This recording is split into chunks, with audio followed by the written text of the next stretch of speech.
Magandang buhay kapatid. For today's video, ang tattoo natin ngayon ay minimal tattoo lang. Recommended pala to ng ating bayaw. Dito pa rin tayo sa Pangasinan kasi talaga napakarami tayong schedule dito. Maabot tayo sa kabilang barangay kasi nga nalalaman nila at nire-recommend tayo. Maraming salamat talaga sa mga nagre-recommend at nagugustuhan ng ating mga tattoo. At syempre, ang gamit nating ink, Optic ink. Napaka-solid na ink na to. Ito ay lagi kong gamit by Sir Bong Arquines, syempre. Ilalapat na pala natin yung stencil natin dyan. Yung tattoo design pala na napili niya, yung dalawang kamay na nakaturo. Yan ang nagustuhan niya. Kaya yun ang nailapat natin sa kanya. Minimal lang din yan.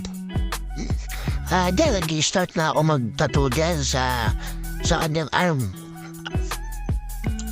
Marami tayong naging client dito kasi halos lahat sila discounted sa akin. Lalo-lalo na pag recommended tayo ng ating mga kaibigan, ating mga bayaw.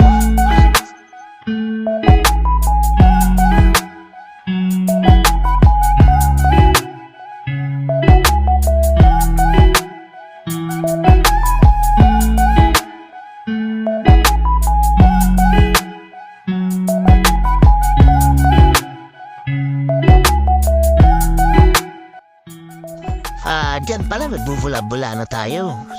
So, ibig sabihin, tapos na yung unang tinato natin sa kanya, yung minimal tattoo na napili niya. Nagustuhan naman ng ating kliyente, satisfied naman siya.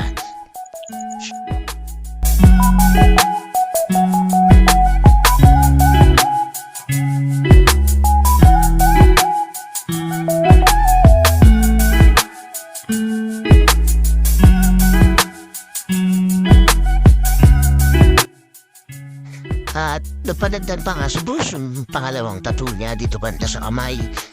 Ito talaga yung iniintay niya talaga kanina. Talaga napakasakit yan. Ito, pinurihan lang natin yung ano dyan, yung sulat dyan, quotes na yan.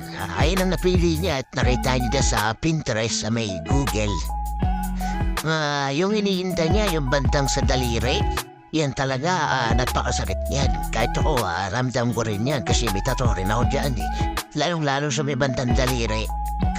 Talagang initiman natin ang maigi yan kasi syempre lagi nababasa at naghuhugas tayo sa bandang kamay. Madaling mag-fade yan. Kaya inayos natin yung pagtattoo natin dyan.